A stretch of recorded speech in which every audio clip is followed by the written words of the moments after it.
I was sad to hear about the passing of Pope Francis when I woke up this morning, and that reminded me, I remember when he was chosen as Pope a dozen years ago, being the first Pope from Latin America, and I used to live in Latin America, and I speak Spanish and Portuguese, and so I with interest, I followed his papacy.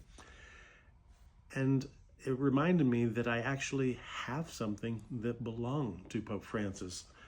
You see, on top he wears a skull cap or a zucchetto. I have a zucchetto that belonged to Pope Francis.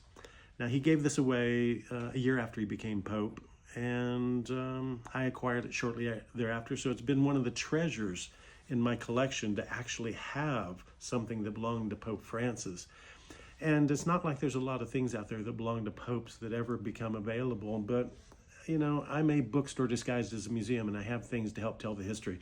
This is a Catholic version of the Bible, and this is a Roman Missal, a book that has all the prayers in it. In fact, you can see the papal arms on here. This is the papal arms of Pope Pius VII. He's the Pope at the time of Napoleon. That belonged to him. But I'd have to say today, you know, just with the events that just transpired, one of the treasures that I esteem highly in my collection is the Zucchetto that belonged to Pope Francis.